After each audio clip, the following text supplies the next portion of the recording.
Prontinho. Então, vamos iniciar nossa aula de hoje, né, falando sobre o capítulo 11, na página 56 do livro de Noções de Enfermagem. O conteúdo vai contemplar aí a parte de sondas, também conhecido como catéter vesical. Então, vocês podem ouvir falar o termo sonda, mas também podem ouvir falar o termo catéter vesical. Né? Algum de vocês já tiveram experiências com algum paciente que fizesse uso desse cateterismo vesical, que é a sonda, principalmente a sonda de demora, né? Não. Meu pai já colocou já. Pronto. E após a cirurgia, a irmã também usou. Pronto. Então já vai poder conversar com a gente aí, interagir, né, para as experiências que você passou com essas pessoas, tá? Bom dia, Analice. Eu vi que você falou comigo. Vamos lá. Então, fiquem aí atentos, que a gente vai dar início à nossa aula. Então, o que é que a gente vai conhecer hoje? A gente vai conhecer os tipos de sondas, né? E vai entender a finalidade de cada uma delas e também vai aprender a manuseá-las, ou seja, quais são as atribuições do cuidador em relação a essa sonda, tá? No final, eu vou entrar no capítulo 12, que é o Uripen, que é muito rapidinho, é só para que vocês conheçam esse procedimento, né? Que vocês podem estar utilizando aí com o paciente de vocês. Então, eu vou trazer até em formato de vídeo e a gente vai estar interagindo um pouco com o material, tá certo? Até para a gente estar utilizando um pouquinho o nosso material, nosso livro. Eu sempre gosto que vocês fiquem acompanhando. Então, hoje eu vou mesclar um pouquinho. Vou fazer uma aula expositiva através de slide. No final, vou trazer vídeos, né, para demonstrar um pouquinho dessa técnica. E vou também estar usando material para a gente interagir, sair um pouquinho da rotina, tá? Primeiramente, para a gente estar falando sobre sonda, a gente precisa entender o sistema urinário. Não adianta eu estar explicando a vocês o procedimento se vocês não entendem quais são as funções, né, dos órgãos que vão trabalhar aí para a eliminação da urina. Então, eu acho muito importante que vocês tenham esse conhecimento prévio de um pouquinho da anatomia, né, do sistema urinário, tá certo? Então, qualquer dúvida, vocês vão me sinalizando, vão me interrompendo aí para a gente estar sanando todas essas dúvidas. Então, primeiro, para a gente entender como é que funciona essa questão urinária, eu gostaria de apresentar para vocês os órgãos responsáveis pela eliminação, né, que é a parte urinária. Então, olha só, através dessa imagem, eu vou estar aqui representando, preste atenção na setinha do mouse que eu vou estar explicando aqui a função de cada órgão, tá certo? Então, vamos lá. Para a gente iniciar nossa aula de hoje, conhecendo um pouquinho a anatomia do sistema urinário. Olha só, o sistema urinário ele é composto por 2 rins, certo? 2 ureteres. Olha aqui os ureteres. É esse caninho, esse filamento, esse ducto que vai desembocar aqui, ó, na bexiga, certo? Então, os ureteres, eles saem dos rins e vão cair lá na bexiga. Depois da bexiga, a gente tem a última parte do sistema urinário, que é a uretra. Olha a uretra da mulher, esse finalzinho aqui, certo? Então, vamos lá. O sistema urinário ele é composto por 2 rins, 2 ureteres, uma bexiga e a parte final se chama uretra. Do homem, do mesmo jeito, 2 rins, 2 ureteres, a bexiga e a uretra. Vocês conseguem visualizar alguma diferença entre a anatomia do homem e a anatomia da mulher? O que é que vocês me falam? Sim. O que, por exemplo? Deixa eu ver aqui o nome. O caminho da uretra. Isso. Isso. Do homem é mais longo e o da mulher é bem curtinho. Muito bem, isso mesmo, tá? Então, olha, o do homem é bem longo, o caminho da uretra, da mulher bem curtinho. Então, a gente tem essa vulnerabilidade, né, fazendo com que a gente fique menos menos protegida, na verdade, mais desprotegida, né, e menos protegida no caso. Porque, gente, vocês concordam comigo que a gente fica mais vulnerável a ter infecções? Porque o caminho é curtinho. Então, é muito rápido da bactéria subir e atingir os órgãos. Então, é muito rápido. Fora que a anatomia da vagina da mulher, ela é mais aberta, é mais externa, não é mais fácil de chegar a bactéria. O homem não, o homem tem um pênis, o pênis é fechadinho, certo? É mais protegido. Então, querendo ou não, a mulher tem essa vulnerabilidade para a infecção, tá certo? Então, isso é só uma curiosidade, isso é só algo que a gente traz para que vocês entendam um pouquinho essa diferença. Por que as mulheres têm um alto índice de infecção e os homens não? Né? Não significa dizer, gente, que o homem não vai ter uma infecção urinária. Não, não é isso. Mas o homem... É assim, professora, só uma dúvida. Quando a urina do homem está muito amarela, significa que ele está com infecção, né, urinária? Não necessariamente. Mas ele está aí com uma situação em que ele precisa rever os hábitos dele, principalmente a questão da ingesta hídrica, ou seja, da água, né, que precisa aí estar abastecendo mais o corpo dele, tá? E aí a urina mais escura, ela pode ser motivo de algumas situações. Pode ser que seja infecção urinária? Pode, mas pode não ser, tá certo? Não necessariamente, mas a urina muito amarela é um sinalizador. Eu preciso equilibrar. Eu preciso mudar aí alguma coisa para que a gente volte ao normal, tá certo? A gente vai entender melhor isso. Tem que ver também se tem algum outro sintoma, né? Isso. Além de a cor da urina. Além do que, foi muito bom você trazer isso. Foi a Analice que falou? Ou não? Renata. Renata, desculpa, é porque quando eu tiro, quando eu vou para os slides, eu não consigo ver vocês, certo? Eu só consigo ouvir. Por isso que eu fico sempre voltando dos slides. Vamos lá, Renata. Você trouxe uma coisa importante para se falar. Infelizmente, eu digo que é infelizmente, porque dificulta mais a nossa procura ao médico. Infelizmente, tem casos de infecções urinárias que o paciente ele é assintomático. O que significa ser assintomático? Que a pessoa não tem sintomas. Então, eu já tive infecção urinária sem sintoma nenhum. Quando eu vim ter o sintoma, eu já estava no estado grave. Eu já estava em uma infecção generalizada. O que é infecção generalizada? Ela saiu das vias urinárias e seguiu para outros órgãos. Isso colocando em risco a minha saúde, a minha vida. Porque a bactéria ela começou a percorrer a corrente sanguínea, atingindo todos os órgãos. Então, graças a Deus estou aqui para contar a história, mas é algo...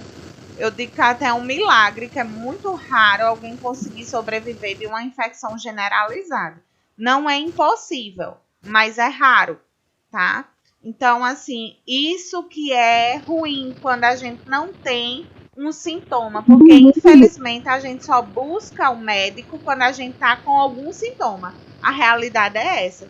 Então, tem infecções urinárias que não tem sintoma algum. Por isso que eu deixo aqui o meu alerta. E nem sempre a gente vai conseguir visualizar através dos sintomas, certo? Josiane. E às vezes quando já chega nos rins, assim, dá muita dor nas costas, né? Isso, Renata. Quando ele às vezes a pessoa não associa. Exatamente. Então vamos lá, Renata, você trouxe outro ponto importante. quando essa bactéria ela já saiu das partes baixas, né, vias urinárias baixas, e está subindo para o rim, né, quando ela vai para os rins, significa que ela já está ganhando, né, tá ganhando força aí, ela já está piorando o quadro. Então, quando chega no rim, essa bactéria ela pode inflamar esse rim, infeccionar, né, no caso, e ele vai inflamar. Então, o rim ele fica com a sensibilidade maior à dor. Às vezes, só o fato de encostar na cadeira, de bater essa região lombar, um pouco mais acima da região lombar, né, nas costas, a gente sente muita dor. E muita gente confunde com dor na coluna. Acha que está com dor na coluna. Oi, Annalise.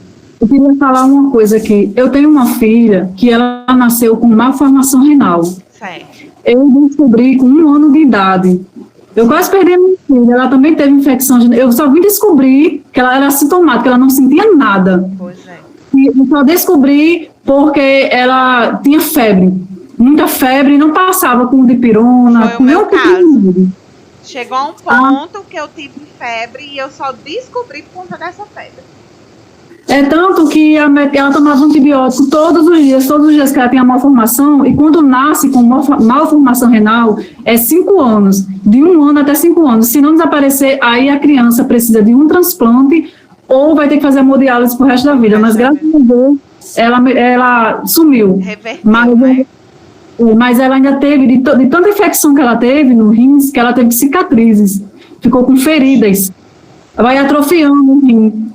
É muito perigoso, assim, são sintomas assim que passam despercebidos. Mas faz um estrago grande, viu? Isso é muito importante, gente. Muito importante a gente falar, ter essa conversa, esse debate, porque geralmente a gente associa infecção urinária com dor, com ardência, com incômodo, com urina escura, não é?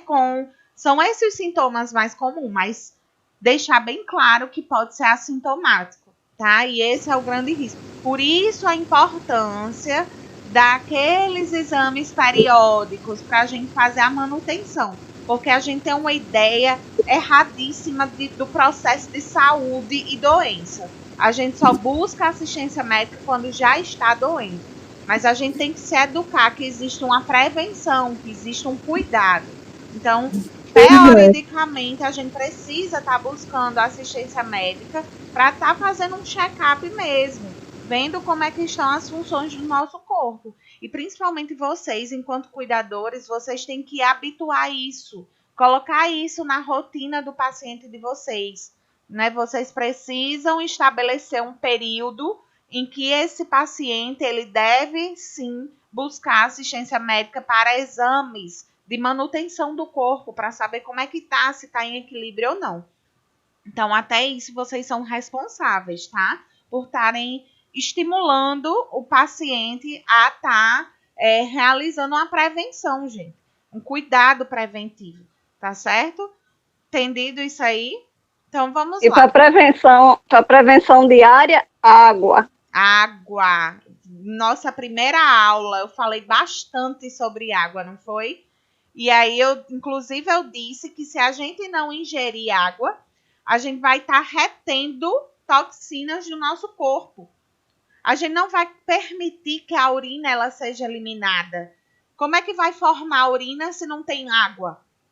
Não tem como formar urina. O que é que vai acontecer? Aquela sujidade do nosso corpo, do nosso sangue, ele vai cristalizar no nosso rim. Ele vai começar... Não tem como eliminar, vai ficar lá os resíduos. E isso pode prejudicar, formando cálculos, cristais, né? E trazendo aí uma perda da função renal. Certo? Então, eu vou explicar aqui o caminhozinho da urina para que vocês entendam melhor esse processo, para a gente conseguir entender o que é uma sonda. Então, o rim, gente, tem uma importante função. A função renal, ela é responsável por filtrar o nosso sangue. Então, o que seria filtrar o sangue? Filtrar o sangue é simplesmente reabsorver o que tem de bom naquele sangue, né? Quando a gente filtra a água, né? Assim, a gente reabsorve o que é bom e elimina o que é ruim, vamos supor. né? Aqui no sangue é dessa forma. A gente reabsorve o que é bom e elimina o que é ruim, o que é residual, o que não serve para o nosso corpo, o que é toxina. Então, olha só, filtrou aqui no rim, volta por essas artérias, ó, esse vermelhinho aqui, o que é bom, vai voltar para o sangue. Vocês estão vendo, ó? Toda essa estrutura vermelha aqui é de artéria. Então, ele vai voltar para irrigar o corpo com o que é bom e vai ser eliminado através dos ureteres, ó, o que é ruim. Saiu dos ureteres, vai cair aonde? Na bexiga, aquele resíduo, aquela urina residual. Caiu na bexiga, o que é que vai acontecer, gente? Vai começar a absorver aquela urina. Vai reservar aquela urina ali. Vai chegar um momento que aquela bexiga vai encher e aí sim vai dar vontade de urinar. Então, quer dizer que o pouquinho que eu filtrei agora, que caiu aqui, não necessariamente ele já vai descer. Ele vai chegar a um ponto, por exemplo, 500 ml, aí sim que vai dar vontade de urinar, que é a micção, certo? Então, deu a vontade de urinar? Vai liberar aqui, ó, pela uretra. Então, a uretra é a porção final da urina, certo? Vocês entenderam essa partezinha? Então, qual é a função? Sim. A função renal. A função renal, filtrar o sangue, certo? Então, os rins têm essa função, filtrar o sangue. Filtrou o sangue, vai por artérias irrigar o corpo, o que é bom. E o rim, que filtrou lá o que era ruim, vai eliminar pelos ureteres. Eliminou pelos ureteres, vai cair aonde? Na bexiga. Caiu na bexiga, aquela urina vai ser armazenada. Quando chegar numa quantidade de 300 a 500 ml, vamos conseguir sentir vontade de urinar. Quando eliminar a urina, vai passar por onde? Pela uretra. Então, a uretra é a porção final, certo? Então, vamos lá. Gente, o homem, ele só tem um caminho. O caminho de sair o esperma, o caminho de sair a urina, é tudo a mesma coisa, certo? É o mesmo canto, tudo é pela uretra. Já a mulher, ela tem o caminho da urina, único e exclusivo para a urina, mas tem um outro orifício, que é a vagina, para sair a saída do bebê, para a entrada do pênis, né? E para a saída da menstruação. Então, por que eu estou falando isso? Porque para algumas pessoas isso é óbvio. Isso já a pessoa já sabe. Mas para outras pessoas isso é uma curiosidade. Nem todo mundo sabe que a mulher tem esses dois orifícios, onde um é só para a saída da urina e o outro é a saída da menstruação, é a penetração do pênis e a saída do bebê, tá certo? Então, são dois orifícios diferentes. Por isso, quando a gente vai passar a sonda, nós enfermeiros, que é uma atribuição única e exclusiva do enfermeiro, então, o enfermeiro, ele passa a sonda. Técnico de enfermagem não tem essa atribuição de passar a sonda, certo? Isso é atividade do enfermeiro. Claro que o médico pode passar, mas o técnico não pode. O técnico ele vai só manusear, assim como vocês vão só manusear a sonda, eliminar a urina do coletorzinho, né? Vão ter um manuseio, higienização, troca da fixação da sonda, isso aí são vocês. Ou o técnico de enfermagem se estiver lá no hospital, tá? Então, por que eu tô falando isso desses dois orifícios da mulher? Porque até nós, enfermeiros, quando vamos aprender a passar a sonda, a gente tem que saber qual é o orifício correto de introduzir a sonda. Pra gente não estar colocando a sonda lá na vagina da mulher, lá na questão, chegar lá no útero. Não pode, não vai sair urina nenhum dali, não é? Então, a gente tem que colocar no orifício mais abaixo que tem, tá? Esse orifício é a saída da urina, ou seja, lá na uretra. Entendido ou não? Deixa eu pegar aqui uma imagem que tem da vagina, para ver se eu consigo mostrar esses 2 orifícios. Deixa eu ver se eu tenho aqui. Não tenho aqui, mas eu vou na internet. Né? Só para que não fique a dúvida, para que a gente deixar bem claro isso aí.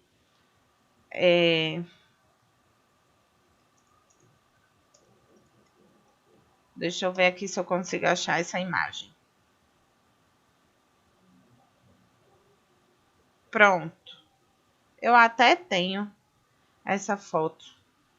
Vamos lá. Essa imagem aqui, eu não sei se vocês vão conseguir ver. Deixa eu abrir no slide que é melhor. Tá aqui, ó.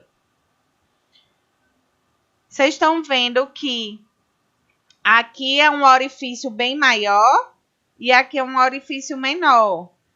E aqui é o reto, ó, o ânus. Esse aqui é o reto. Esse aqui é a vagina, ó, que dá lá no útero. Essa parte aqui é o útero, ó. E aqui é a bexiga, ó. Então, eu vou introduzir nesse orifício e não nesse. Então, a mulher tem a uretra, a mulher tem a vagina e a mulher tem o reto, o ânus. O homem não, é um cantinho só. Só tem um canto que sai a urina e que sai o esperma, certo? Então, é só um canto. A mulher não. A mulher tem esses 2 orifícios aqui. Até nisso, a mulher é mais organizada. Tá vendo? Puxando o saco da mulher. A mulher é bem organizadinha. Não mistura nada, né? Então, vamos lá. Ver se vocês entenderam. Ó. Só para a gente resumir aqui o que eu falei agora na explicação da anatomia do sistema urinário. A eliminação urinária depende da função dos rins, tá vendo como eu falei? Ureteres, bexiga e uretra. Então, esse é o caminho. Rins, ureteres, bexiga e uretra. Os rins removem resíduos do sangue para formar urina. Os ureteres transportam a urina dos rins até a bexiga. A bexiga vai reter a urina até que se desenvolva a vontade de urinar, que foi o que eu falei.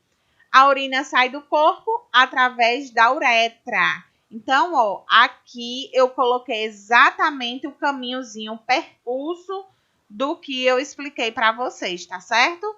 Então, fica aí a explicação escrita do que eu falei, tá bom?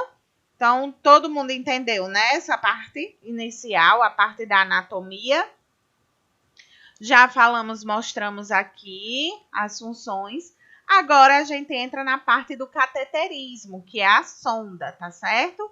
Então, o cateterismo da bexiga, ela vai envolver a introdução de sonda através da uretra, que é a parte inicial, e vai chegar até a bexiga.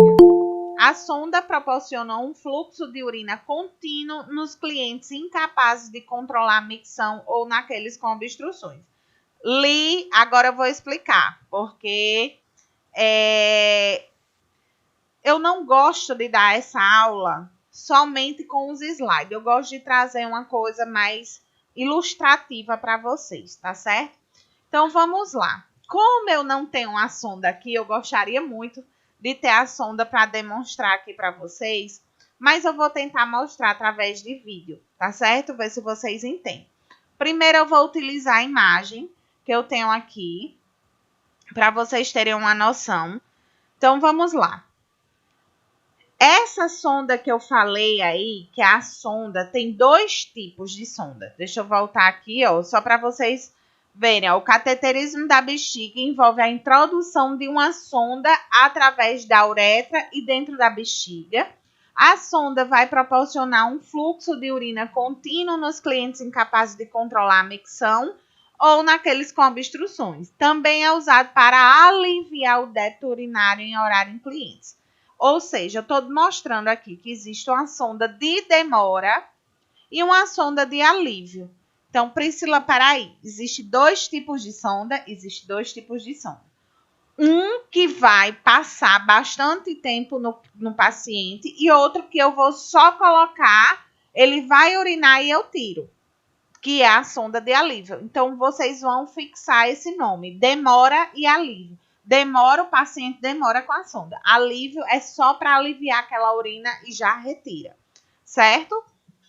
Então, eu coloquei aqui os 2 tipos variam de modelos e materiais, de acordo com o tipo de sondagem, se de alívio ou de demora. Então, se for uma sonda de alívio, ela é uma sondinha mais simples, né? Elas são bem fininhas, vocês vão ver através da foto. E se for uma sonda de demora, a gente tem 2 tipos dessa sonda de demora. Uma de 2 vias e outra de 3 vias. Calma que eu vou mostrar tudo para não confundir. Então, vamos lá. Essa é a sonda de alívio que eu falei. Ela é bem fininha mesmo, gente. Bem fininha. Na imagem aqui parece grossa, mas ela é bem fina. Essa é de alívio. E essa é a sonda de demora. Gente, a sonda de demora, ela tem várias espessuras. Tem umas bem mais finas, outras mais grossas. Ela parece uma borracha, tá? Não se preocupe que vocês vão ver isso, todo esse material em sala de aula, para vocês tirarem as dúvidas, certo?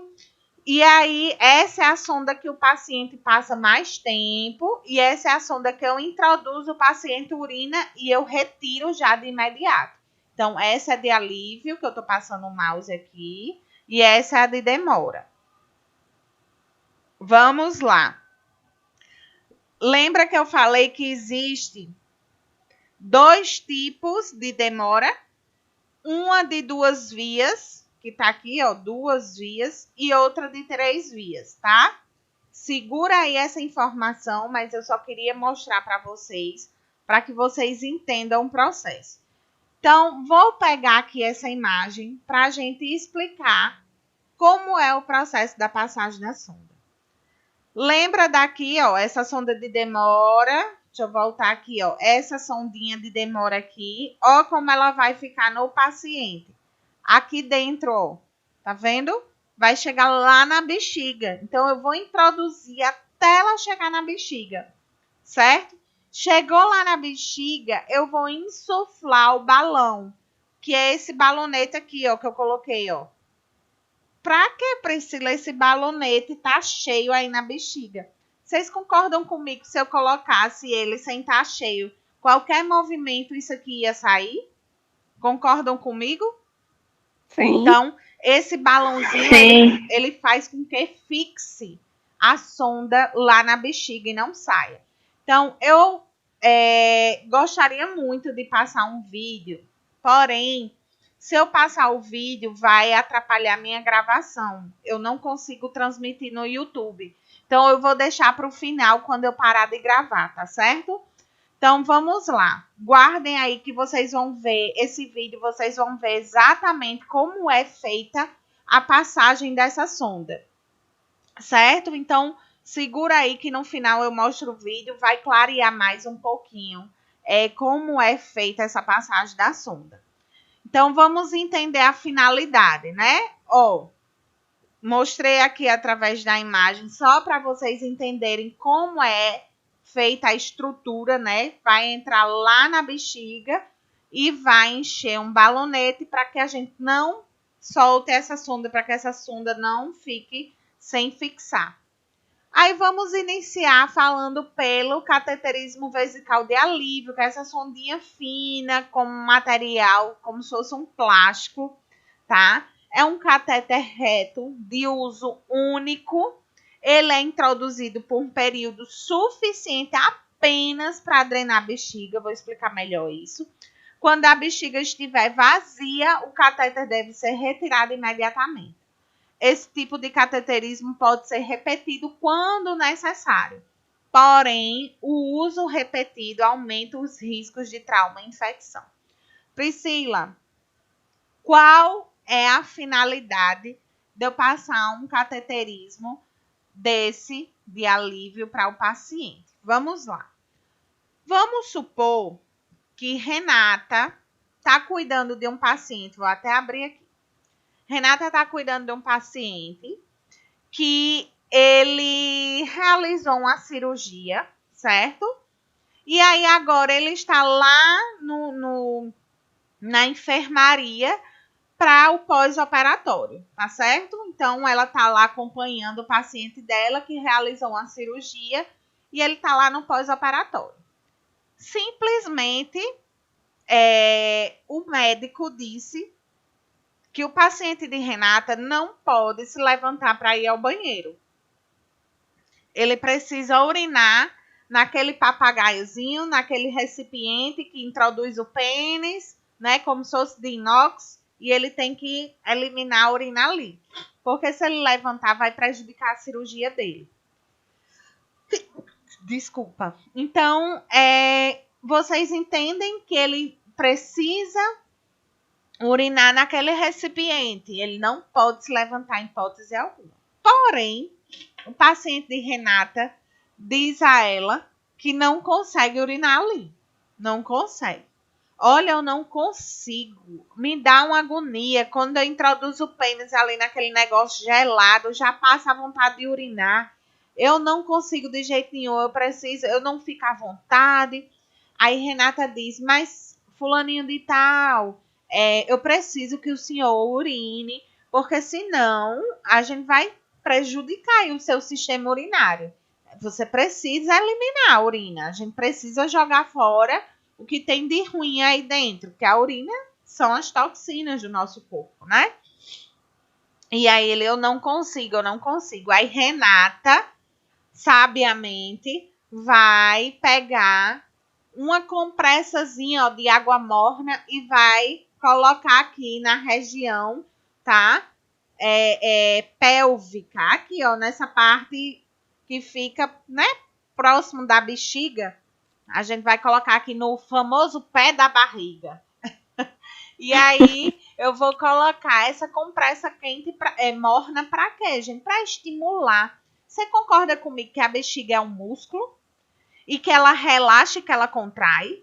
Se eu estou toda estressada e tomo um banho morno, eu não relaxo? Então, por que não a bexiga não iria relaxar? Mas mesmo assim, ele está lá resistente, dizendo que não consegue urinar. E aí eu digo, senhor fulaninho de tal, se você não urinar, a gente vai complicar o negócio. A gente vai ter que passar uma sonda. Porque você precisa urinar, não pode ficar retendo essa urina. Aí Renata abriu torneira para ele escutar o barulho da água descendo, para ver se estimulava. E nada. Chegou ao ponto que a bexiga dele estava completamente cheia, ele sentindo fortes dores e não consegue urinar, porque o psicológico faz isso. Então, gente, existe esse caso, existe essa situação. E aí, o que é que o médico, infelizmente, vai solicitar? A passagem de uma sonda de alívio. E aí, vão introduzir essa sonda de alívio nesse paciente, vai esvaziar a bexiga dele e vai ser retirada essa sonda. Ele não vai precisar ficar com ela, porque foi só para aliviar aquela bexiga que estava cheia. Porque por questões psicológicas ele não conseguiu. E aí ele vai dizer, meu Deus, eu não quero mais usar isso não. Eu vou me ensoçar para urinar. Isso vai acabar fazendo com que ele tenha um encorajamento para ele conseguir urinar. Certo? Então eu trouxe aqui uma situação de alívio da urina dele. Seria necessário ele ficar com a sonda? Aí 1 mês, 15 dias, 20 dias? Não seria necessário. Foi para uma situação emergencial. Certo? Então, ó, essa sondinha aqui é para essas situações onde eu preciso aliviar o débito urinário naquele momento. Vamos para outra situação. Obtenção da urina estéril. Vamos lá. Lembram do meu caso? Que eu falei que eu já tive infecção urinária? Pois bem, depois dessa situação minha, eu fiquei tendo infecção urinária por diversas vezes, certo? Então, virava e mexia, eu estava com infecção urinária. E aí o médico disse, precisamos investigar a causa dessa infecção. Por que você está tendo infecção urinária de repetição? Isso não é normal. Analisou meu rim estava ok, analisou tudo, estava tudo bonitinho. Ele disse assim, Priscila, eu preciso avaliar se de repente você tem um refluxo urinário. O que é isso? Olha só, vamos voltar para essa imagem aqui para vocês entenderem. Vocês estão vendo que a urina ela tem um caminho único. Ela sai daqui do rim e desce para a bexiga. Não é assim? E desce para a uretra. Ela não volta. Isso não é normal. O caminho dela é unidirecional. Sai do rim até chegar aqui na parte externa. Porém, existem pessoas que têm refluxo urinário. Vamos supor, quando chega, desce aqui do rim, vai para a ureter. Quando chega na bexiga aqui, ó, isso aqui volta. Vai voltando para cá. Até infeccionar, né, a urina ou infeccionar o próprio rim. Vocês concordam comigo que eu vou estar trazendo uma urina que já está suja para voltar para um canto que não é para voltar? É para seguir direto? Então, isso se chama refluxo urinário, certo? Então, como é que eu vou saber se Priscila tem refluxo urinário? Passando uma sonda, certo? Vamos lá. Vocês concordam comigo que a uretra, ela tem resíduos que não é único e exclusivo da urina?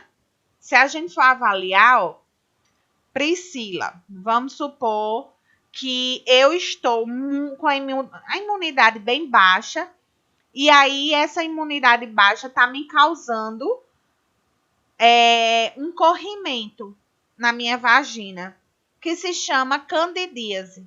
Candidíase é a coisa mais normal que existe na mulher, na saúde da mulher, certo? Muito normal mesmo, pela vulnerabilidade que a gente passa, por nossa vagina ser muito aberta, por a gente viver numa cidade que é muito quente, muito úmida. Então, tudo isso, a gente usar muita calça jeans e aí abafa a vagina e acaba desequilibrando a flora vaginal. Vocês concordam comigo que lá na minha uretra pode ter resíduos desse corrimento? E se de repente minha urina passou ali pela uretra e volta para a bexiga, vocês concordam comigo que ela vai levar esses fungos do corrimento? Então, lá na bexiga, aquela urina já não vai estar mais estéril, não vai estar mais somente resíduos de urina. Vai ter resíduos de outra coisa. Porque eu passei por um caminho que se mistura com minha vagina, com o líquido da minha vagina. Então, como é que eu posso saber se Priscila está tendo refluxo urinário? Coletando a urina diretamente lá da minha vagina. Porque se eu fizer um xixi normal num potinho, você concorda comigo que vai pegar resíduos da minha vagina? Ela não vai ser mais estéril. Ela não vai ser uma urina estéril. Agora, se eu coleto a urina diretamente da bexiga, não tá pegando resíduos da vagina, não. Você concorda que não pega resíduos da vagina? Pega só lá da bexiga que veio diretamente do rim. Então, foi isso que fizeram comigo. Passaram a sonda de alívio somente para coletar a minha urina direto da bexiga. Para aí sim analisar, essa urina está estéril ou tem resíduos? Porque se tiver resíduos da vagina, ela tem refluxo urinário. Se ela tiver estéril, não é isso. O problema não é esse. Entenderam ou não essa questão de coletar a urina estéril? Coletar a urina estéril é coletar uma urina que vem direto da bexiga. Se eu vou urinar no potinho daquele, quando a gente vai para o pronto-socorro, que urina no potinho, mistura, gente. Mistura tudo. Mistura com resíduos da minha vagina. Do mesmo jeito do homem. O homem não tem a uretra, também vai misturar com resíduos lá do pênis. É diferente a urina do que está lá passando pelo pênis e a urina que está lá somente na bexiga. Então, urina da bexiga é uma urina estéril. Urina que é eliminada, ela é uma urina residual. Entendido ou não? Sim? Sim. Show de bola. Então, gente, eu trouxe aí uma outra finalidade de se passar uma sonda de alívio para exames, para eu saber como é que está a situação do meu paciente, certo? E por último, né, existe aqui, cadê, meu Deus? Deixa eu voltar aqui, né? E por último, existe um outro exame que é utilizado nesse cateterismo intermitente. Vamos lá. O médico vai solicitar para o enfermeiro passar essa sondinha aqui, ó, de alívio a cada 6 horas. Para quê? Para eu avaliar a urina que está lá na minha bexiga. Porque é uma pessoa que é portadora de bexiga neurogênica, ou seja, ela tem um problema na bexiga, ela tem uma doença na bexiga, onde ela não consegue segurar a urina e existe uma inflamação naquela bexiga. Então, para eu descobrir essa inflamação nessa bexiga, eu preciso coletar a urina que está lá na bexiga. Então, o médico estabeleceu que a cada 6 horas, durante 24 horas, eu devo coletar essa urina para eu fazer um exame, certo? Então, existe essa finalidade também. Lembra que eu falei no início que não é interessante passar essa sonda de alívio várias vezes no paciente? Lembra que eu falei que não pode demorar eu só quero dizer bexiga, essa sonda de alívio não pode demorar no paciente, não pode ficar lá dentro? Eu disse.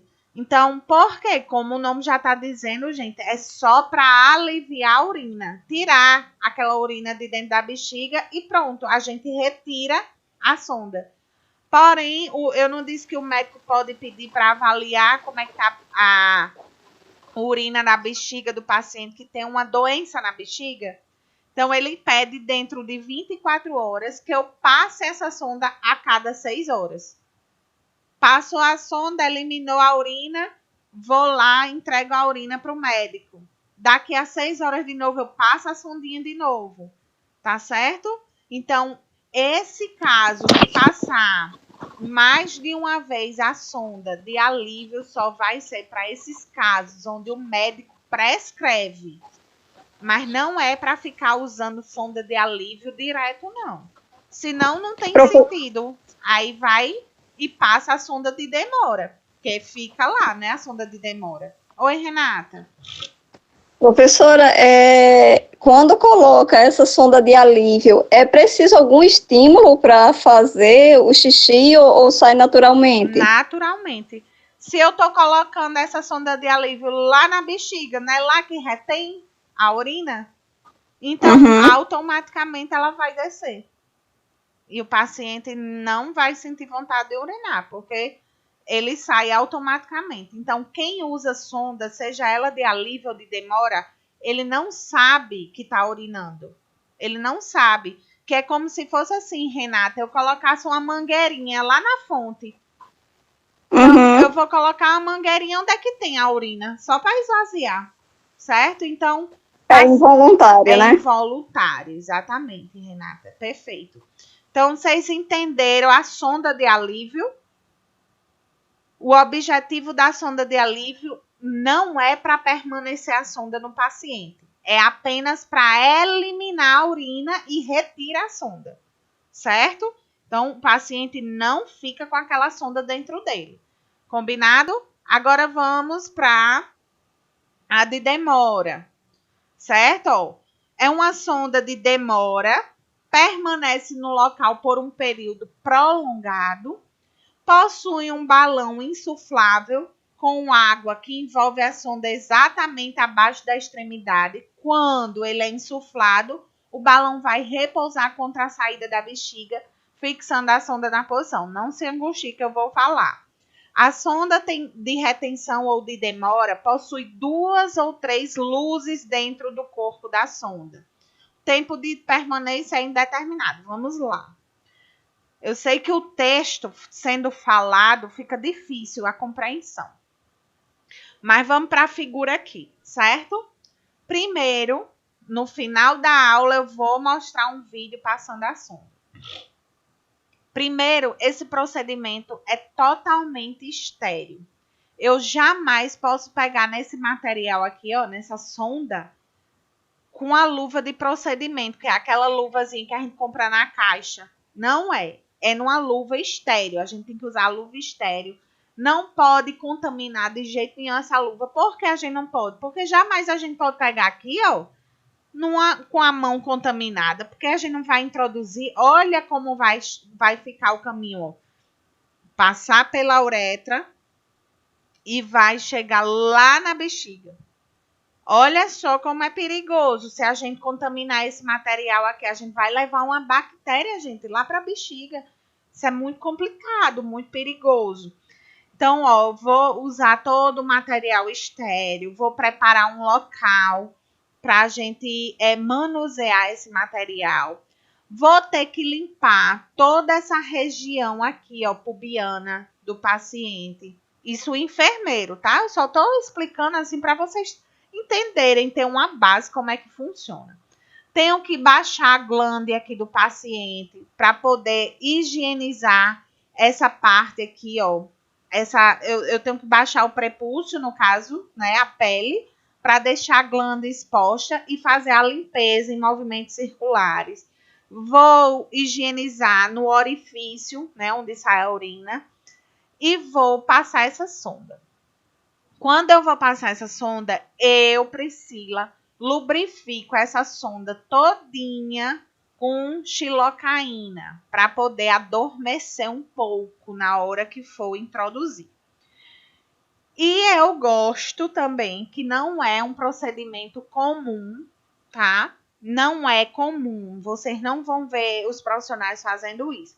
Mas, quando eu estou numa instituição que me fornece uma quantidade suficiente de xilocaína, eu também coloco a xilocaína dentro de uma seringa, seguro o pênis do paciente e introduzo essa xilocaína dentro do canal do pênis.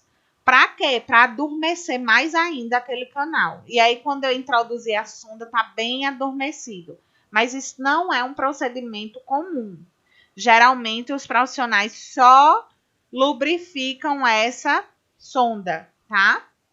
Já tô dizendo assim porque para vocês não chegarem lá no hospital brigando porque o profissional não tá colocando xilocaína dentro do pênis. Pelo amor de Deus, isso é uma coisa minha, tá?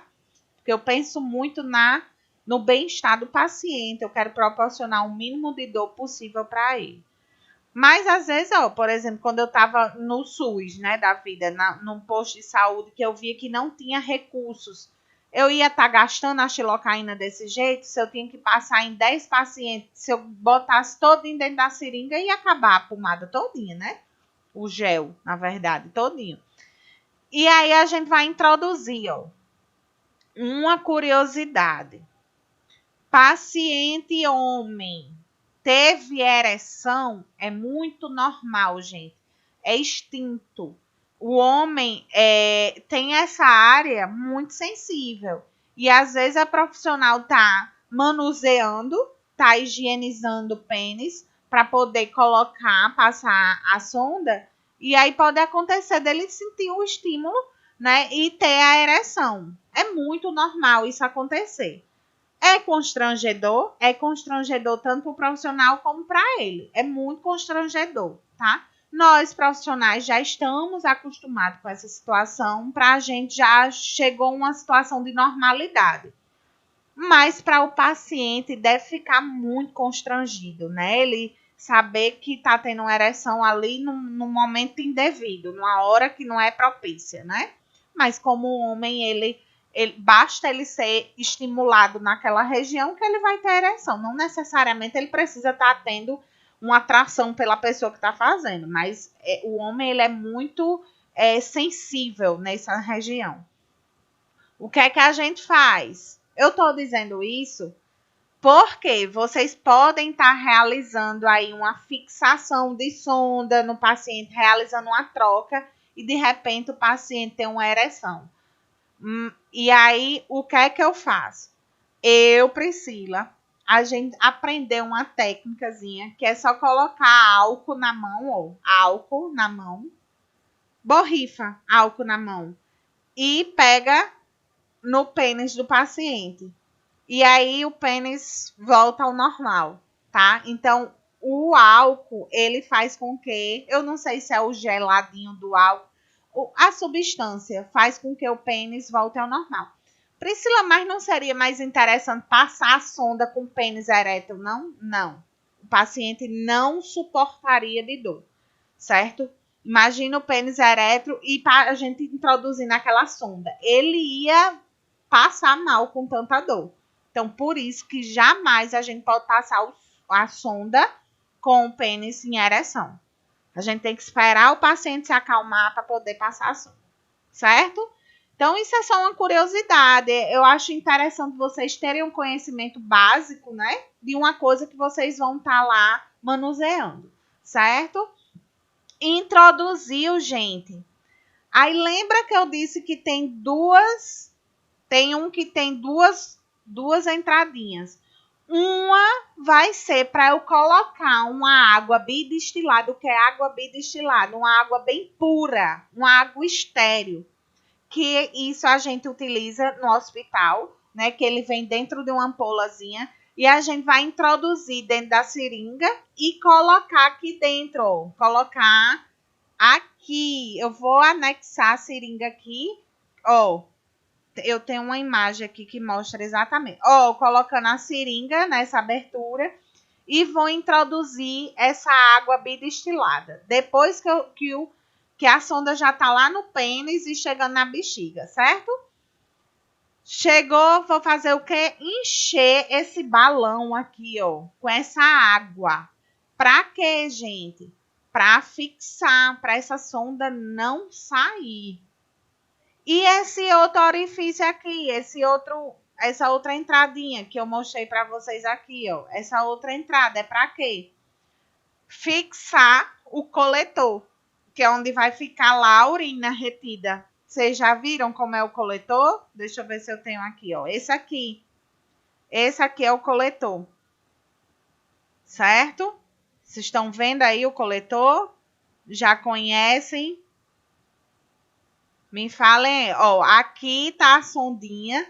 Nessa parte eu vou introduzir a água bidestilada, que ela vai entrar aqui e vai encher um balão aqui, ó. Vai ficar desse jeito o balão, tá? O balão vai ficar cheio, ó. Ó, aqui o balão cheio. Priscila, mas eu tô vendo esse aqui que tem 3 vias. Um de colocar, encher o balão. O outro para colocar o coletor. E esse outro é para quê, Priscila? Pode ser para infundir líquido, né, professora? Infundir líquido. Que líquido é esse? Por exemplo, um medicamento. Lembra que eu disse que tem pessoas que têm a bexiga doente, que tem uma bexiga inflamada, que tem uma bexiga com alguma doença. Aí essa bexiga precisa ser medicada. Então, eu vou ter essa via para levar medicação para a bexiga. Por que, Priscila, não daria certo aqui? Não daria certo porque aqui é o coletor, é onde vai sair urina. Aqui não daria certo porque se eu infundir aí o líquido, vai encher aquele balão ao ponto até de estourar. Então, não daria certo. Por isso que eu preciso de uma terceira via. Quem é que vai escolher a sonda? Se é de 3 vias, se é de 2 vias? O médico. O médico que vai dizer, ó, não precisa colocar nenhuma medicação, nenhum líquido. Então, basta essa de 2 vias. Se o médico disser, precisa, então o enfermeiro vai lá e professora, com licença. Pois não. Em relação ao balãozinho, na retirada da sonda, como é que faz? Ele seca? Como é que é? Aí, do mesmo jeito, eu vou introduzir a seringa aqui, ó, e vou puxar o líquido. Certo? Puxo o líquido para poder retirar a sonda. Eu não posso puxar a sonda com aquele balão cheio, porque senão a gente vai rasgar tudo lá por dentro, né? Então, boa pergunta. Vou introduzir a seringa aqui e a gente vai puxar o líquido, certo? Secou o balãozinho, a gente retira a sonda. Priscila, como é que eu sei se eu retirei o líquido todo? A gente sempre introduz 20 ml de líquido, que é aquela água bem pura, que é a água bem destilada. Sempre a gente introduz 20 ml. Então, quando a gente retirar, a gente tem que saber se encheu a seringa de 20 ml. Se encheu, aí a gente pode retirar a sonda. Entendido ou não? Compreenderam isso aí? Obrigada. De nada. Então, vamos voltar aqui. Essa explicação, vocês conseguiram compreender direitinho de como é a introdução? Sim, professora. Certo. Aí podem surgir a pergunta, Priscila, quanto tempo o paciente pode passar com a sonda de demora? Eu acho que é uma pergunta que vocês têm, de repente, uma curiosidade. Vamos lá. Aí eu digo depende. Depende muito do profissional, certo? Eu, Priscila, trocava as sondas dos meus pacientes de 15 a 20 dias. Tá? Eu, Priscila. Mas tem casos de paciente passar um mês com a sonda, um mês e alguns dias. Tinha paciente que era danado, que eu dizia assim, ó, venha com 20 dias trocar a sonda, venha pro posto trocar. Ele não ia. Aí o que é que eu tinha que fazer? Ligar e dizendo, ó, eu vou aí trocar a sua sonda. Então eu ia lá com a equipe médica, ia lá no carro do posto de saúde, na casa do paciente, trocar a sonda. É certo fazer isso? Eu tinha que fazer porque eu estava pensando na saúde do meu paciente. Mas a responsabilidade é de quem? Dele. Vim trocar a sonda, tá? Mas, então, por isso que eu estou dizendo, depende muito do profissional. Vai ter profissional que não vai fazer esse trabalho. Vai ficar esperando o paciente chegar lá no posto. Então... Verdade. Olha, aconteceu com meu pai, professora, dele ter que ir de moto usando sonda para poder trocar dele. E eu achava um absurdo que no PS no bairro e ninguém ia lá na casa dele. Pois é. Lá no posto de saúde que eu trabalhava, toda quarta-feira era dia de visita domiciliar. Então, eu parava o atendimento no posto de saúde, o médico parava o atendimento no posto e a quarta-feira era reservada apenas para pacientes impossibilitados de ir até o posto. Então, a gente saía numa combizinha com toda a equipe do posto de saúde para a casa dessas pessoas, que a gente já tinha lá o prontuário, né, para dar assistência a essas pessoas que não têm condições de ir até o posto de saúde. Então, assim, isso é muita questão de responsabilidade e de consciência do profissional, né? O ideal seria esse tipo de trabalho, que a gente sabe que tem pessoas que são impossibilitadas de ir até o posto, né? Não tem condições de ir. E aí, Priscila, o que é que isso pode acarretar? Passar muito tempo com a sonda? Uma infecção urinária, né?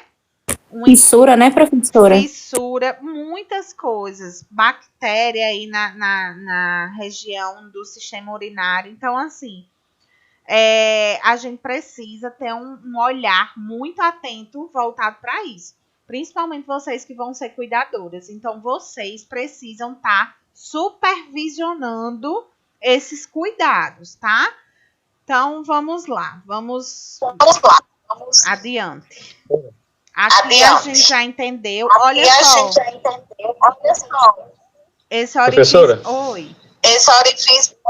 Eu cuidei de um que ele usava sonda, né? Só que eu percebi que a urina dele não saía. Aí o que eu fiz? Eu fui chamar o enfermeiro para a gente verificar ou fazer a troca. Certo. Ele tinha câncer de próstata, então quando saía, a urina dele saía preta, né? Então, quando a gente fez a troca, então já deu, naquele mesmo instante, já deu um alívio de toda a urina que tinha na bexiga, né? Aí já foi limpando mais, e com isso aí foi melhorando, né? Aí depois eu vi que estava acontecendo de novo, aí eu pedi a ele que trocasse uma desesperança. Então, aliviou mais ainda com isso, tirou até o edema que ele tinha, né? Estava com aquele edema tanto nas pernas quanto já na barriga, tava dando, não sei porquê. Todo então, isso melhorou.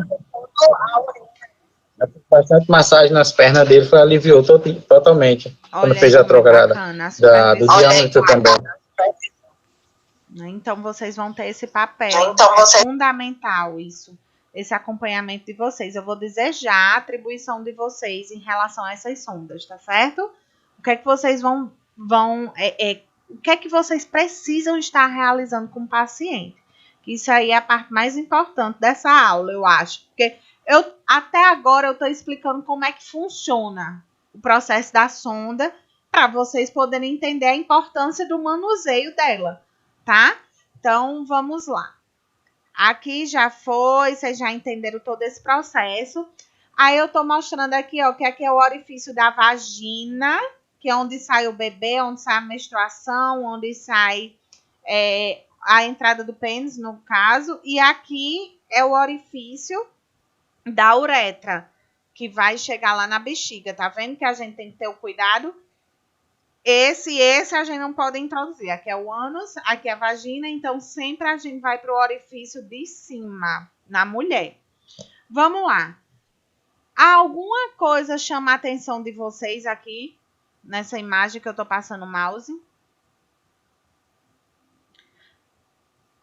Pergunta, já que vocês não responderam. Onde é que vocês veem que o paciente carrega a bolsa coletora? Como é que eles andam com a bolsa? Ele, na imagem, tá pegado na coxa, né? Na lateral da coxa. Mas a realidade que vocês veem. Meu pai usava, sabe como? Diga aí. No cor da calça. Pendurado na Da calça. calça. Segurando na mão. Sai andando com ela na mão. Ou então segurando na mão, lá em cima, né? Gente, pelo amor de Deus, vamos lá. A Aurinha volta. Às vezes, quando eu ando assim na rua, eu vejo muitas pessoas segurando a sonda. Então, vocês acham que o correto é o que está na imagem, né? Porque se está na imagem aqui é porque realmente... Então, o correto, gente, é sempre abaixo da vagina ou do pênis. Nunca acima. Por quê, Priscila? Porque se eu elevo essa bolsa, o que é que vai acontecer? Essa urina que já está saindo, ela volta para a bexiga. E eu disse a vocês que não é interessante voltar a urina que já passou. Porque senão vai o quê? Contaminar. Vocês concordam comigo? Então, se eu elevo essa bolsa, o que é que vai acontecer, gente? Essa urina que tá aqui, ó, na mangueirinha, vai voltar para a bexiga. E o caminho da urina é único. Lembra que eu falei? Só sai. Não pode voltar, não. Então, pelo amor de Deus, primeiro erro gravíssimo, andar com essa bolsa acima. Não pode estar acima, sempre tem que estar abaixo. Esse é o principal erro. Tá explicado das infecções urinárias que meu pai tinha. E teimoso. Tá explicado. Aí bota a culpa em quem? Na pobre da enfermeira que passou Verdade. a sonda. E fica botando doença nele, ele disse. Pois é. Aí a gente que leva a culpa, coitada de nós. Ave Maria, a gente sofre, viu? Porque agora eu também digo que existe outra culpa aí, tá? Nem todos os profissionais, eles têm a sensibilidade de orientar. Então, isso é para ser uma orientação, gente. Se você usa sonda, você tem que saber que não pode usar ela acima, tem que sempre usar abaixo. Isso aí tem que ser informado. Mas eu acredito que o profissional deve ter dito, porém a pessoa não presta atenção, ou o paciente, ele não, enfim, alguém não prestou muita atenção e não valorizou essa informação, tá? É aquela coisa de telefone sem fio, né? Isso. A gente tem que passar a informação e ter certeza que a pessoa entendeu. Exatamente. Então, olha mais uma vez a importância do cuidador estar presente nas consultas médicas. Por quê? Porque às vezes vai o familiar, Aí o familiar explica do jeito que ele interpretou, do que ele entendeu para você. Só que, na verdade, o que o familiar entendeu não é o jeito certo. Aí você vai fazer o jeito errado. Então, por isso que é importante o cuidador que já tem uma base, que já tem uma noção, ir para a consulta. Porque aí sim ele vai. Quem é que vai passar mais tempo com o paciente? É o cuidador, gente. Não é a família, não. A verdade é essa. Então, por isso que é importante essa informação, certo? Eu trouxe aqui algumas complicações, tá? Por exemplo, a infecção urinária, vocês já sabem, né? Mais comum, causada principalmente pelo uso incorreto da técnica asséptica, ou seja, quando vocês estão lá manuseando a sonda, também pode ser que vocês não façam a higiene adequada, pode ser que vocês deixem o bicozinho onde sai a urina bater no chão, né? Pode ser que o enfermeiro mesmo não tenha realizado uma limpeza adequada, ou pode ser que você não esteja manuseando, na verdade, conduzindo essa bolsa da forma correta, como a gente acabou de falar. Pode ser que no paciente cause hemorragia. E essa hemorragia, vocês vão ver que pode ser causada pelo calibre da sonda. Lembra que eu falei que a sonda ela pode ser mais fina e pode ser mais grossa? Vai depender do canal do paciente. Se a uretra do paciente for grossa, a gente vai botar uma sonda mais grossa. Se a uretra do paciente for mais estreitinha, a gente vai botar uma sonda mais estreita. Mas às vezes o profissional pode errar. No lugar de botar a sonda ideal para o paciente, ele colocar um calibre mais grosso e de repente danificar aquela uretra e aí sangra. Eu vou ter aí um dano naquele caminho e aí pode ser que sangre. Por isso que pode causar hemorragia. Então, Professora, oi. teve um conhecido meu que foi feito um procedimento errado da sonda nele e ele teve que fazer uma cirurgia de urgência. Pois é.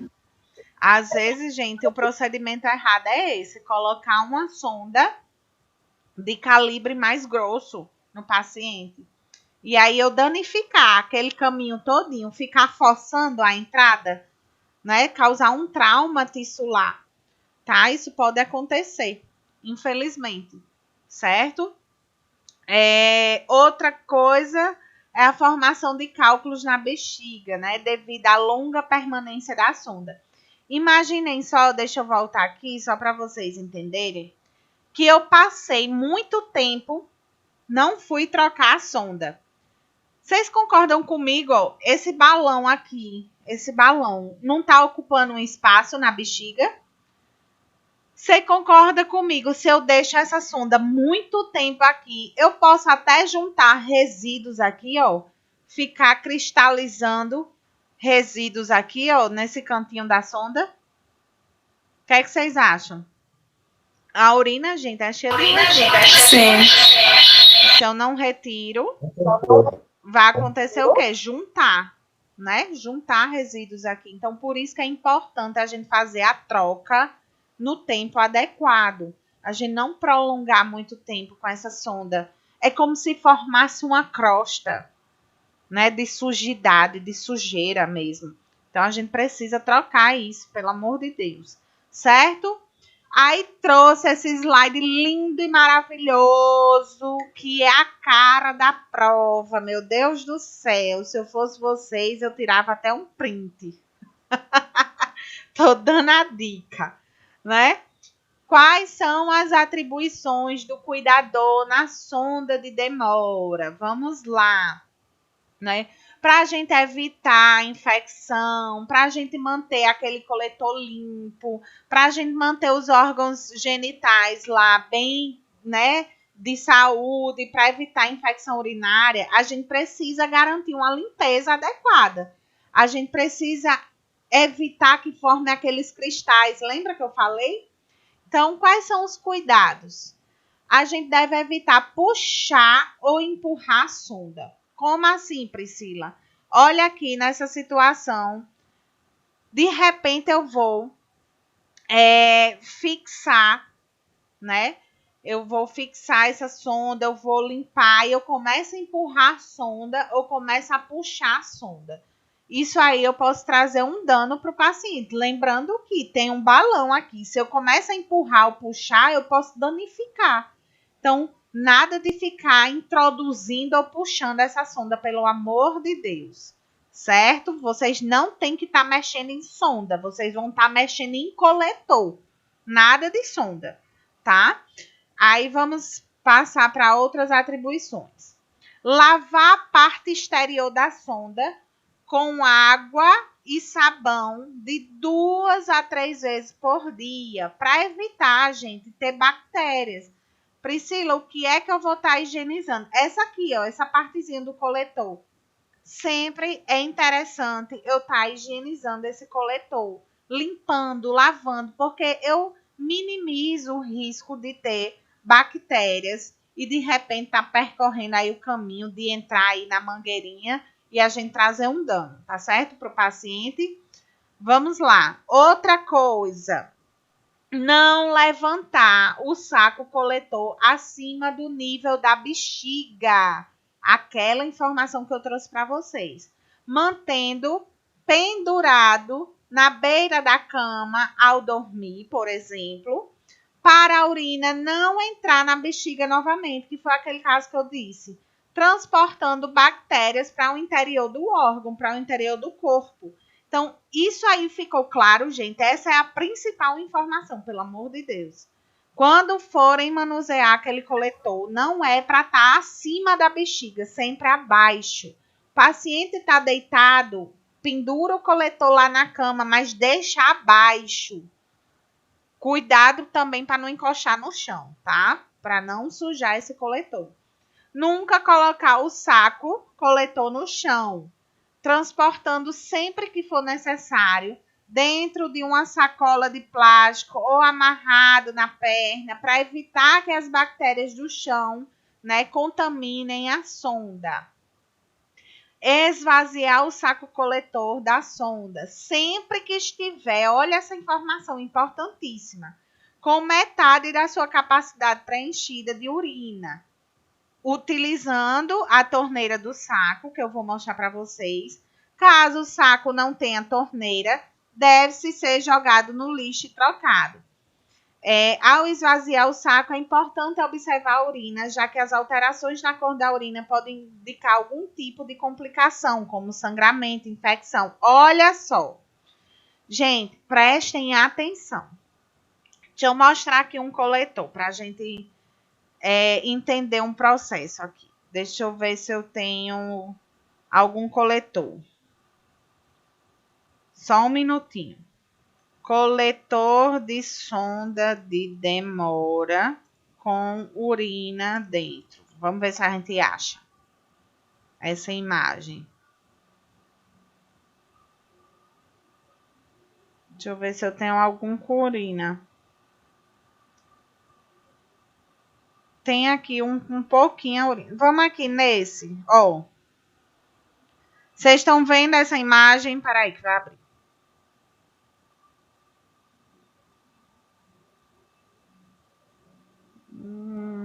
Cadê a imagem? Cadê a imagem, meu Deus? Sumiu a imagem. Tá aqui. Vamos ver por aqui. Dá certo, não dá? Vocês verem por aqui. Vamos lá. Aqui, ó. Vocês conseguem visualizar a urina, não conseguem? Esse coletor, ele é mensurado, ou seja, ele tem dizendo aqui a quantidade. Por exemplo, vamos supor que aqui, ó, deu em 500 ml, certo? O que é que vocês têm que fazer antes de eliminar essa urina? O que é que vocês precisam fazer, gente? Falem aí comigo. Anotar a quantidade do xixi e o aspecto, se tem alguma coisa a mais dentro ou fora o líquido. Vamos lá. Então, ó, isso aí vocês têm que fazer.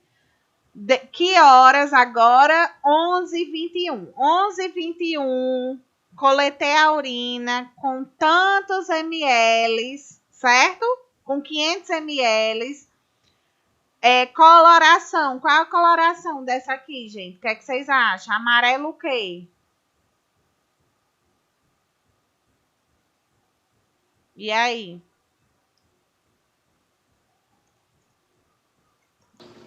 Um pouco escuro. Pronto. Aí vamos lá. Salvem essa imagem aqui, por favor. E guardem para o resto da vida. Deixa eu só abrir essa imagem aqui. Deixa eu ver. Ficou escuro. Ó, vou até copiar aqui. Copiar a imagem e vou colocar aqui para vocês guardarem isso. Significado da cor da urina. Certo? Aí vocês vão colocar amarelo escuro. Não era amarelo escuro aquele? Amarelo escuro. Normal, mas precisa beber mais água. Então, você já sabe. A urina, ele vai sinalizar para vocês que tem alguma anormalidade ou que está normal. Certo? Vixe Maria, eu tô vendo que a urina dele tá com espuma, tá efervescente, né? Se for persistente no tempo, indica excesso de proteína na dieta ou problema renal. Eita, eu tenho que evitar, tá dando muita proteína a ele e preciso ligar para o médico dele para informar que a urina dele tá com essa espuma, tá estranha, tá certo? Vixe, a urina dele tá acastanhada, desidratação severa ou problema de fígado. Menina, tenho que conectar logo com o médico, porque a urina dele do nada tá ficando um marrom, uma cor estranha. Olha como é interessante a sua observação antes de esvaziar a urina. Ou simplesmente que foi o caso lá que Francisco falou, que ele não estava vendo a urina sair. Não foi, Francisco? Que estava ficando retida. Então, se eu vi que deu 1 hora, 2, 3, 4 horas e a urina não está saindo. Gente, é normal a pessoa passar tanto tempo sem urinar? Ainda mais que tem uma sonda lá ligada direto na bexiga. Qualquer pouquinho que chegar na bexiga vai lá para o coletor. Que é diferente de quando a gente não está com a sonda lá. Vocês entenderam agora como é importante vocês anotarem a quantidade de urina, a hora e a coloração da urina. São 3 coisas que jamais vocês podem deixar de anotar. Estão entendendo? Isso é atribuição de vocês. Após coletar essa urina lá, uma dica que eu dou, gente. Vocês não vão esvaziar esse coletor? Esvazia num recipiente que você vai reservar apenas para essa função. Não é simplesmente pegar uma bacia em casa que usa para lavar roupa e que usa para eliminar essa urina. E outra dica que eu dou é jamais despreze essa urina direto no sanitário. Tipo, abrir o coletor e desprezar no sanitário. Porque, gente, banheiro é extremamente contaminado, é cheio de bactéria. Então, se você abre esse coletor lá no banheiro, você está deixando essa pessoa extremamente vulnerável à infecção. Então, reserva um recipiente somente para isso. Coleta lá a urina dele e joga no sanitário depois que você coletou. Tá? Aí eu tenho outra informação de extrema importância, pelo amor de Deus. Vamos lá. Deixa eu ver aqui se eu tenho algum coletor que dê para visualizar esse clamp. Gente, todo coletor tem um clampzinho. Aqui, vamos para esse. Deixa eu pegar essa imagem aqui e aumentar aqui no slide, só para vocês verem. Vamos lá. Eu não sei se vocês vão conseguir visualizar, mas eu vou fazer o possível. Vocês estão vendo esse dispositivozinho azul que eu estou passando o mouse? Sim. Isso é como se fosse um clipe. Que você, trazendo ele para cá, ó, empurrando ele para cá, ele vai... Sabe uma mangueira, quando você liga a mangueira e que você pisa na mangueira, ela não deixa de passar a água? Do mesmo jeito é isso aqui. Se eu empurrar esse clampzinho para cá, ele vai pinçar a mangueira, vai apertar a mangueira. Ou seja, aquela urina que está lá na bexiga, ela vai conseguir chegar aqui nesse coletor. Se eu fechei a mangueira, se eu clipei a mangueira, se eu apertei a mangueira, não vai, né? Então, para eu poder eliminar essa urina que está aqui dentro, gente, eu preciso fechar esse clamp aqui para não correr o risco de quando você abrir aqui embaixo, ó, que aqui tem um dispositivozinho que abre a torneirinha, não correr o risco da bexiga liberar a urina na hora que você está abrindo lá. Por que, Priscila, não é interessante? Porque vocês concordam comigo que eu vou ter que mensurar aquela quantidade que saiu? Numa próxima troca, eu vou ter que mensurar novamente quanto foi que ela fez de urina. Então, vai atrapalhar minha conta todinha se na hora que eu tiver aberto aqui, ó. Se tiver aberto aqui e eu abrir aqui, pode ser que desça a urina na hora. Então, toda vida que eu for coletar a urina, eu tenho que fechar essa mangueirinha. Estão entendendo? E aí, Sim. vocês vão ter que fazer o seguinte. Terminou de coletar essa urina, vocês vão fechar aqui embaixo a torneirinha. Fechou a torneirinha, vocês vão higienizar esse bico da torneira com álcool a 70%. Depois que higienizou, vocês têm que fazer o que, gente? Abrir aqui, ó. Desclipar, né? Abrir para poder a urina começar a descer normalmente. Gente, se eu não faço isso, o que é que vai acontecer? Se eu esquecer de abrir, a urina vai ficar toda retida na bexiga e não vai cair lá na bolsa coletora. Isso pode trazer um dano muito grande para o paciente. Eu já vi isso em hospital. O cuidador ou o enfermeiro mesmo, ou o técnico de enfermagem, esquecer de abrir. Quando pensar que não, a barriga do paciente do tamanho do mundo, porque a bexiga começou a ficar distendida. O paciente gritando, se esgoelando de dor. E quando eu fui ver, era somente o clamp que estava fechado. O paciente não conseguia urinar. Já pensou que situação? Então, pelo amor de Jesus Cristinho, quando vocês forem liberar essa urina do coletor, lembra de fechar. E quando esvaziar o coletor, que higienizar a ponta com álcool a 70%, abre novamente o coletor. Entendido? Isso não pode deixar batido. Sim, professor, entendi. Então, ótimo. Pelo amor de Deus. Certo? Isso não pode ser esquecido. Tá? Então, ó, olha o que eu coloquei aqui. Esvaziar o saco coletor da sonda sempre que estiver com metade de sua capacidade. Nunca deixar ele ficar cheio, gente. Isso pode rasgar a bolsa. Tá? Utilizando a torneira do saco. Caso o saco não tenha torneira, deve ser jogado no lixo e trocado. Ao esvaziar o saco, é importante observar a urina, já que as alterações na cor da urina podem indicar algum tipo de complicação, como sangramento ou infecção. Certo? Então, até agora, gente, vocês compreenderam tudo sobre o que a gente deu hoje? Sim. Pronto. Eu vou só dar as informações finais para que a gente possa assistir o vídeo. Porque quando eu assistir o vídeo, eu não posso gravar. porque se eu gravar, o YouTube não libera quando a aula tem vídeo. Então, por isso que eu não posso passar o vídeo gravando a aula.